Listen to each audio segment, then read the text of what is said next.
오늘 저희들에게 주신 하나님의 말씀 창세기 40장 9절에서 41장 1절까지의 말씀 의지하고 그는 요셉을 잊었지만 이런 제목의 말씀을 전합니다. 맨 마지막 구절입니다. 41장 1절을 제가 다시 읽어보겠습니다. 그로부터 만 2년이 지나서 여기까지입니다. 제가 오늘의 말씀을 굳이 41장 1절까지로 읽은 이유가 바로 이 한 구절 때문입니다. 그로부터 만 2년이 지나서. 그 앞에 무슨 얘기가 있던가요? 요셉이 시종장들의 꿈을 해몽해주고 그 중에 살아서 복직될 시종장에게 자기 사연을 말하고 자기를 꼭 왕에게 좀 말씀드려서 구해달라, 그렇게 부탁을 했습니다. 그대로 됐습니다. 그런데 그 시종장은 요셉을 기억하지 못하였더라. 그는 요셉을 잊고 있었더라. 그리고 만 2년이 지났더라.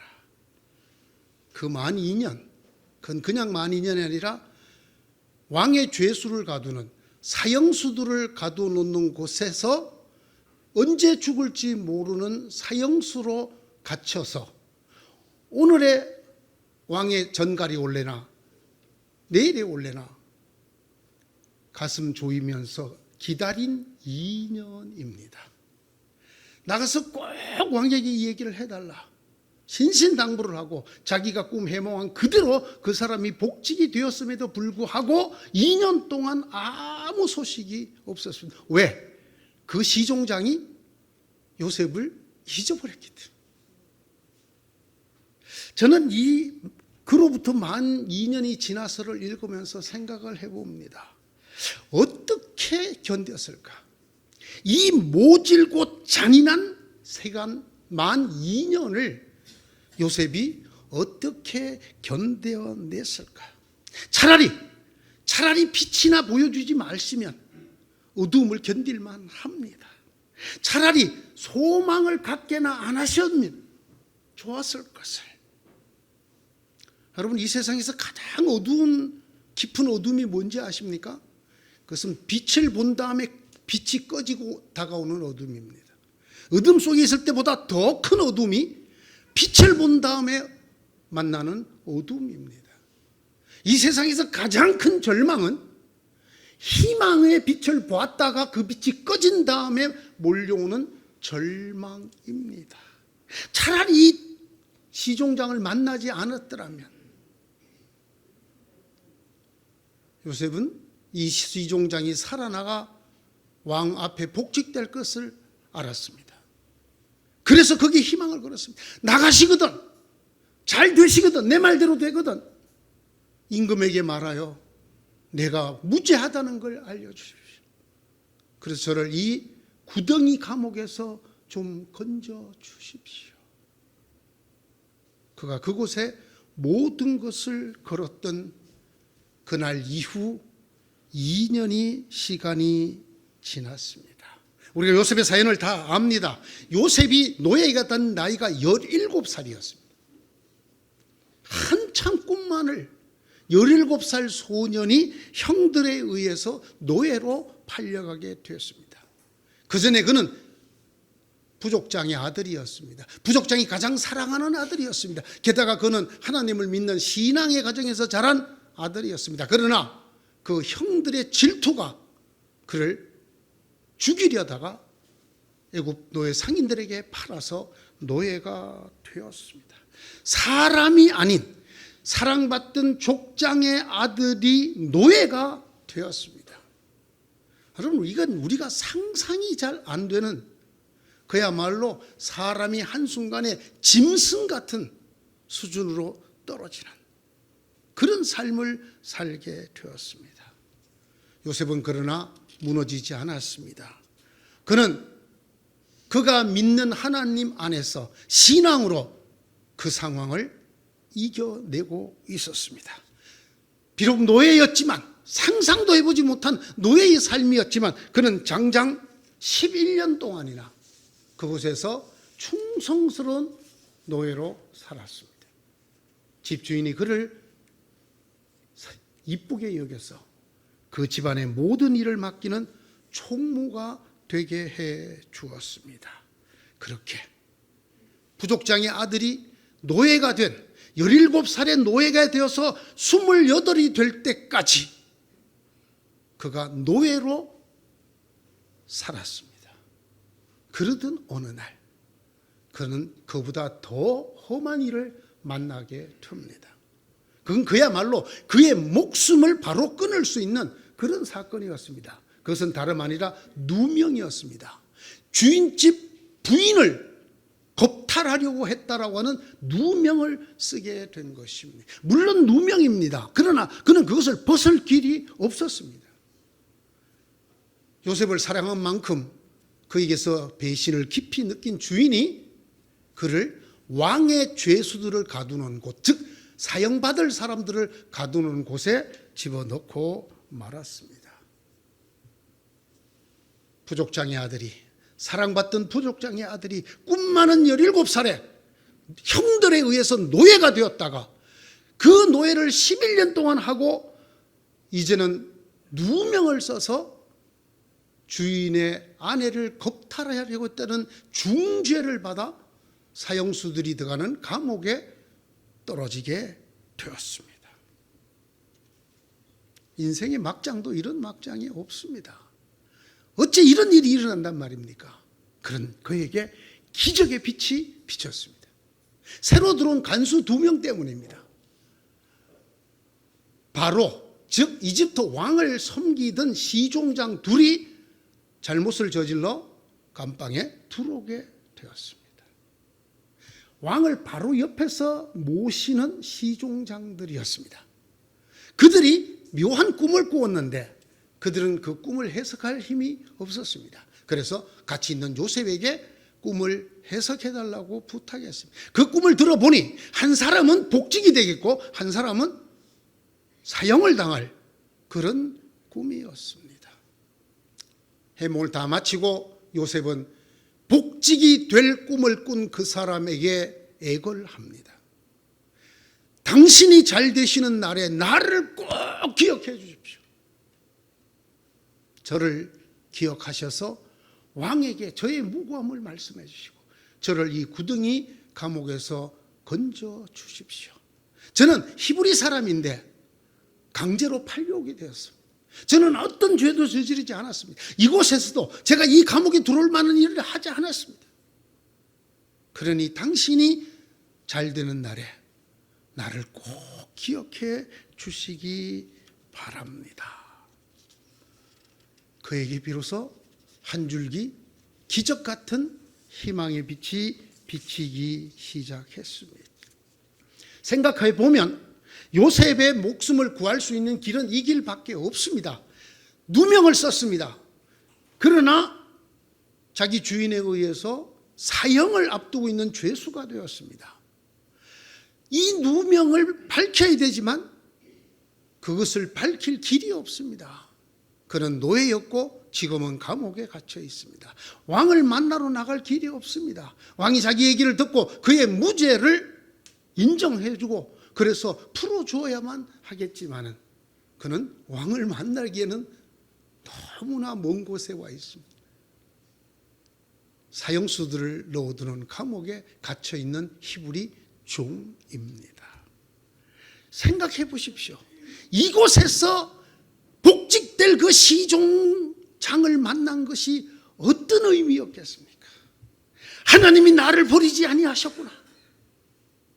하나님이 이 사람을 나에게 보냈구나.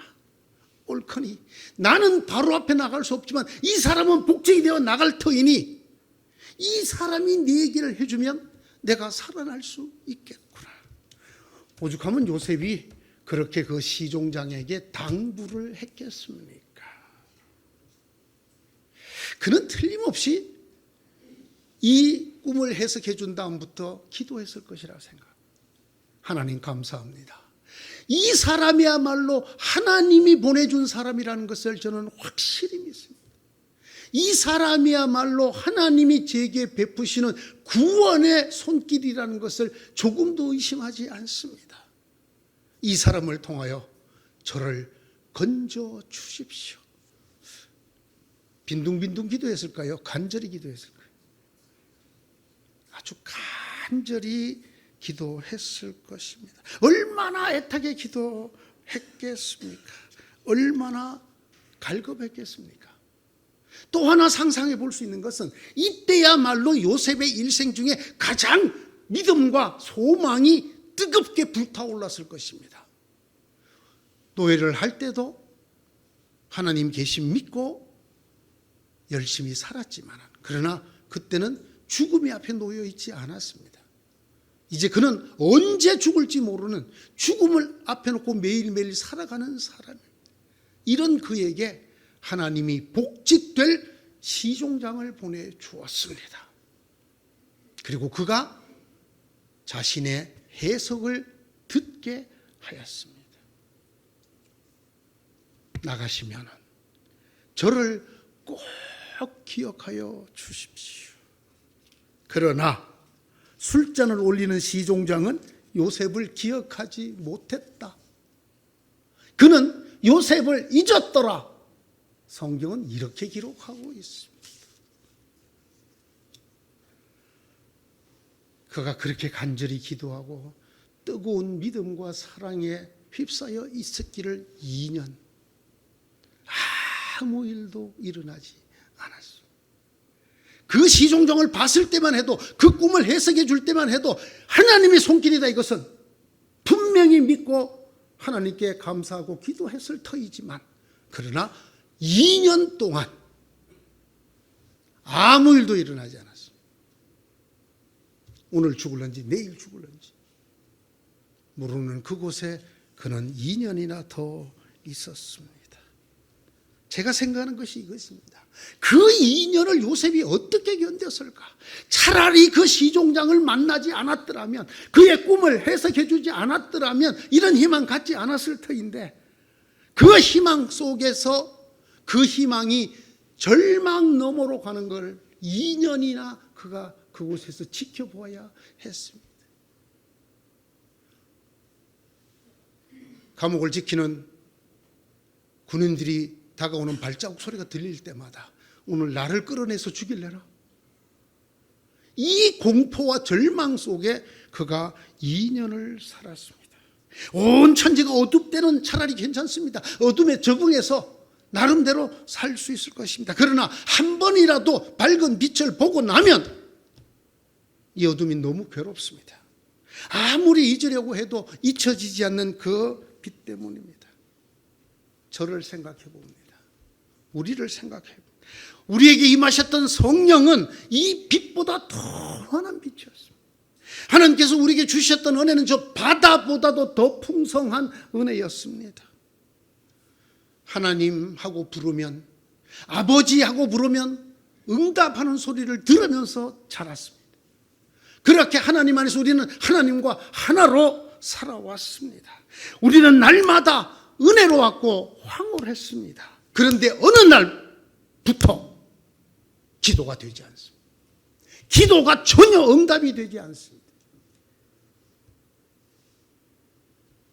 내가 자리에 누워서 빈둥거리며 아빠, 아버지를 부를 때도 오냐 하고 들어주셨던 그 아버지의 목소리가 전혀 들리지 않습니다. 아무리 애타게 기도를 해도, 제가 말씀드렸죠. 외출하고 돌아와서 기도하기로 한 약속 잊어버린 게 생각이 나서 샤워기 밑에서 머리 감으면서 했던 기도에도 응답하셨던 하나님이신데, 하나님, 저 언제 다시 한국교회로 돌아갑니까? 6년간 기도했지만 응답하지 않으셨습니다. 응답을 안 해주신 건 고사하고 하나님이 계시는 기척조차도 느껴지지 않았습니다. 예전에 하나님과 나누던 대화가, 하나님이 제게 베푸시던 은혜와 은총이 전부 꿈을 꾼 것 같습니다. 내가 잘못된 사람 같습니다. 더욱더욱 애탄 기도가 터져 나옵니다.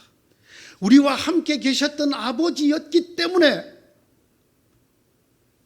십자가에서 주님이 그 아버지를 찾던 것처럼 나의 아버지, 나의 아버지, 어찌하여 대답이 없으십니까? 어찌하여 응답이 없으십니까? 뭐라고 말씀 좀 해보십시오. 계시기는 한 겁니까?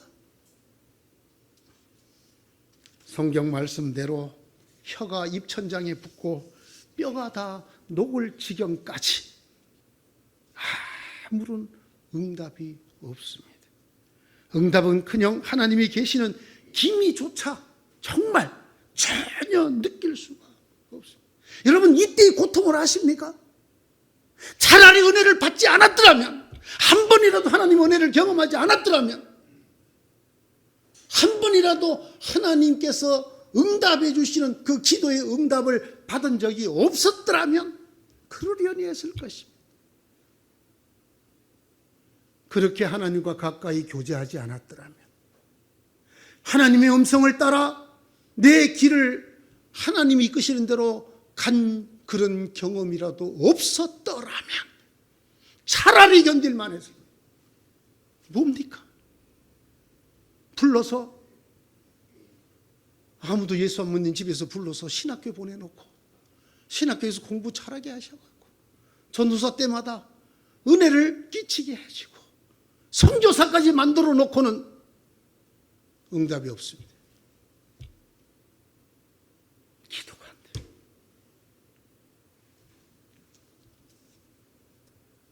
술잔을 올리는 시종장은 요셉을 기억하지 못하였다.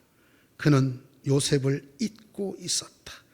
그로부터 만 2년이 지났다. 물론 요셉의 2년은 저의 6년과는 비교가 안 되죠. 이거는 죽는 현장에 있는 지금 2년입니다. 어떻게 견뎠을까? 어떻게 날마다 살았을까? 마음속에 1000가지 만가지 생각이 얼마나 들끓었을까?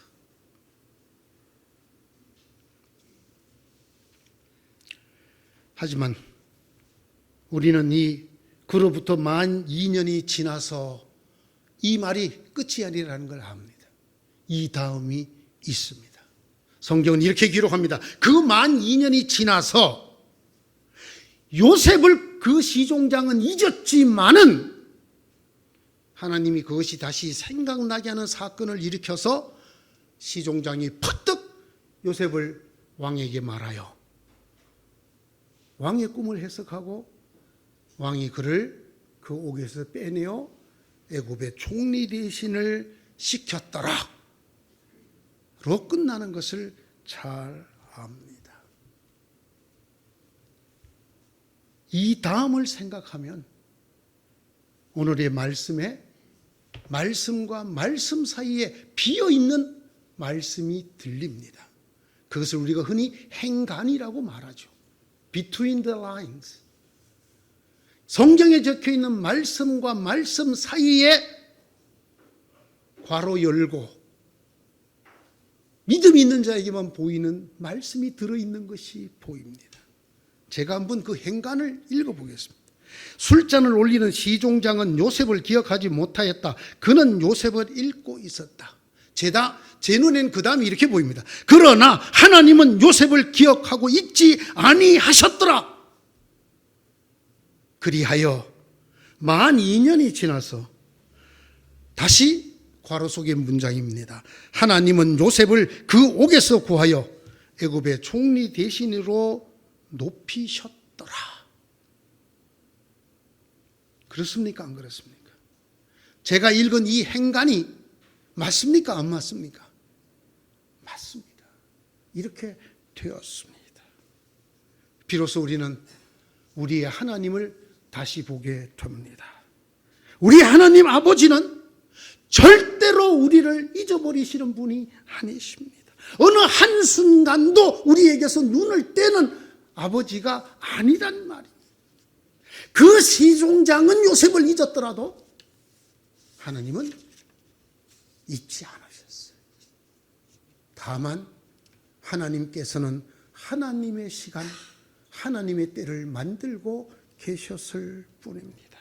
우리보다 우리를 더 사랑하는 아버지 하나님은 우리의 기도를 못 들으셨거나 우리를 잊으신 것이 아니라 우리보다 우리를 더 사랑하시는 고로 하나님의 방법으로 하나님의 때를 만들고 계셨을 뿐입니다. 그것이 우리 눈에는 아무 일도 일어나지 않는, 시종장이 요셉을 잊어버리고 그를 기억하지 못하는 것으로 끝나는 것 같은 모습으로 보인다라는 말입니다.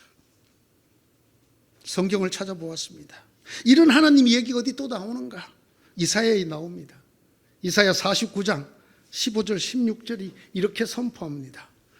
어미가 어찌 제 젖먹이를 잊겠으며 제 태에서 낳은 아들을 어찌 긍휼히 여기지 않겠느냐. 비록 어미가 자식을 잊는다 하여도 나는 절대로 너를 잊지 않겠다. 보아라 예루살렘아, 내가 네 이름을 내 손바닥에 새겼다. 네 성벽을 지켜보고 있다. 여러분, 이 하나님이 네 이름을 내 손바닥에 새겼다는 말이 무슨 뜻인지 아십니까? 사람이 자기 신체 중에 가장 많이 보는 곳이 손바닥입니다. 제일 잘 보이는 곳이 하루에 수십 번 수백 번 보는 데가 손바닥입니다. 여기에 누구를 새겼다고요? 우리 이름을 새겼다고. 나는 절대로 너를 잊지 않는다. 내 손바닥에 너를 새겨 놓았다. 이분이 우리 아버지십니다. 이분이 우리 하나님 아버지십니다. 이분이 우리의 아빠 아버지란 말입니다. 여인이 젖먹이를 잊는 한이 있어도 나는 너희를 절대로 잊지 않는다. 모든 불이 꺼졌습니다. 모든 빛이 사라졌습니다. 자기 생각에도 더 이상은 희망이 없다고 생각하는 유일한 희망마저 사라졌습니다. 마침내 우리의 믿음도 사그라들고 소망도 사그라듭니다. 아니, 외람되게 하나님이 아니 계시는 것처럼 느껴지는 그 절망의 절망까지 우리가 몰려나갑니다. 그러나 여러분, 그 너머에 하나님이 계십니다. 그 끝에 하나님 나라로 가는 길이 있습니다. 시종장은 요셉을 잊었더라. 그러나 그로부터 2년이 지난 뒤에 하나님은 그를 그 옥에서 빼내어 애굽의 총리 대신이 되게 하였더라. 요셉이 무슨 재주가 있으면 남의 나라에 노예로 와서 총리 대신이 될 수 있었겠습니까? 저와 여러분이 어떤 재주가 있으면 하나님의 아들이라 딸이라 부름을 받는 역사가 나타날 수 있겠습니까? 여러분이 잘나서 이렇게 된 것입니까? 제가 잘나서 그렇게 된 것입니다. 아닙니다. 오로지 우리 아버지 하나님의 사랑 때문에 예수 그리스도 독생하신 아들을 죽여서까지 우리를 아들과 딸로 삼으시는 그 아버지의 사랑 때문에 우리가 오늘에 있는 것입니다. 여러분, 혼동하거나 착각하지 마십시오. 많은 성도들 중에 안타까운 소리를 듣게 되는 그게 뭐냐 하면, 왜 하나님의 자녀인 나에게 이런 고통이 있습니까? 라고 묻는 것입니다. 네?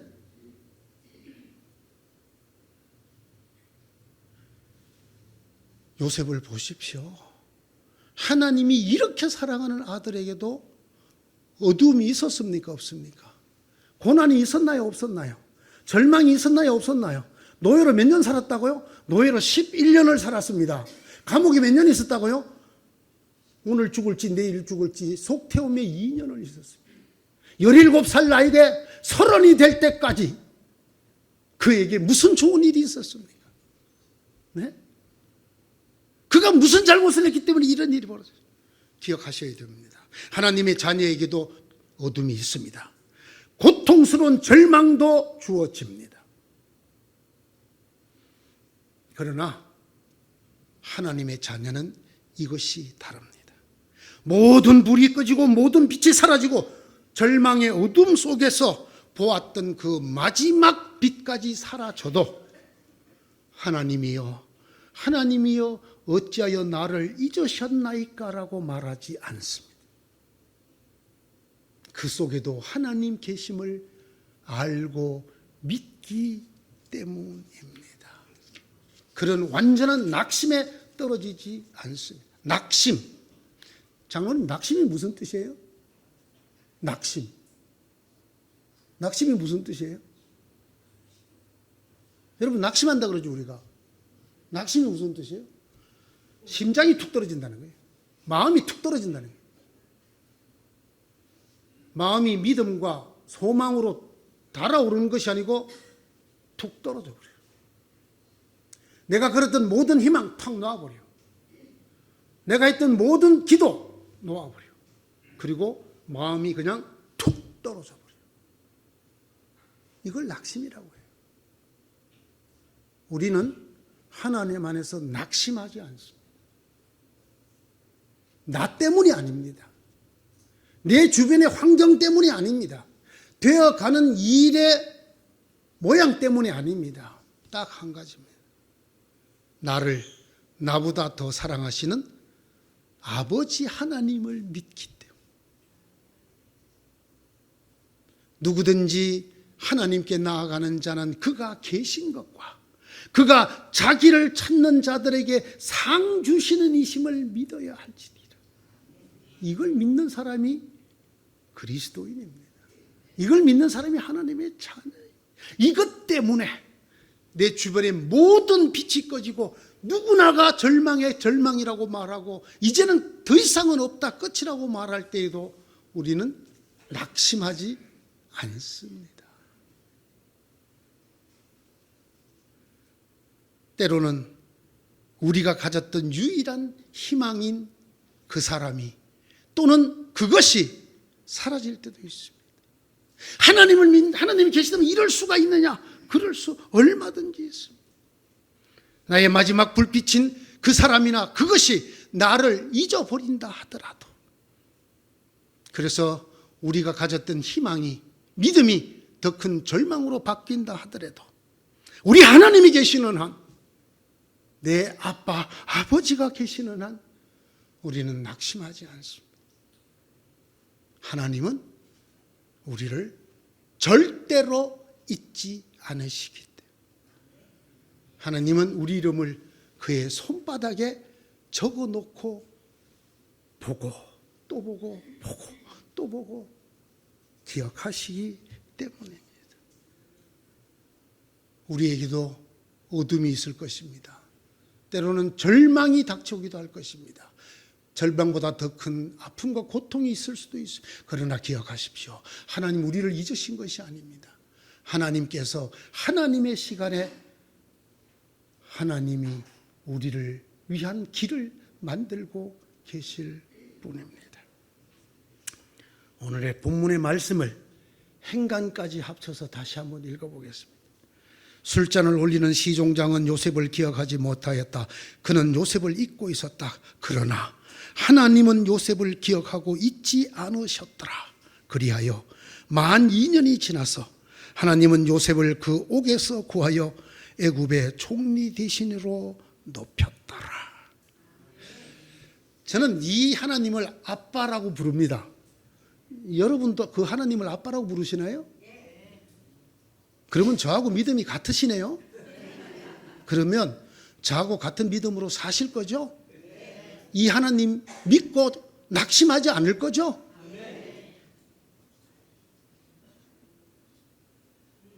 툴툴거리기 없기. 뭐 하나님이 있네 없네, 뭐 하나님이 살았으면 이럴 수가 있네 없네 안 하기. 그는 요셉을 잊었지만 그 다음 말이 뭐예요? 하나님은 요셉을 절대로 잊지 않으셨더라. 세상이 다 여러분과 저를 잊어버려도 괜찮아요. 그러나 누가 저를 기억하고 있을까요? 누가 여러분을 기억할까요? 하나님 아버지께서 여러분을 손바닥에 새겨서 절대로 잊지 아니하실 줄 믿습니다. 이 믿음 안에 행복하게 사시는 여러분 되시기를 축원합니다. 기도합시다. 하나님, 저희들의 이 눈을 밝혀 주시옵소서. 우리밖에 보이지 못하고 사람밖에 보지 못하고 이 세상 돌아가는 것밖에 보지 못하는 저희들의 눈을 열어 그 너머에 계시는 하나님을 볼 수 있게 하여 주옵소서. 나의 실패와 나의 어두움만 보는 눈에서 그 속에 계시는 하나님을 보는 저희가 되게 하여 주옵소서. 그는 요셉을 잊었지만 하나님은 요셉을 결단코 잊지 아니하셨던 것처럼 온 세상이 나를 잊은 것 같을 때에도 하나님은 절대로 나를 잊지 아니하시고 그의 손바닥에 나를 새겨두셨다는 사실을 조금도 의심치 아니하고 흔들리지 아니하고 기쁘게 믿고 사는 저희가 되게 하여 주옵소서. 예수님의 이름으로 기도드리옵나이다. 아멘.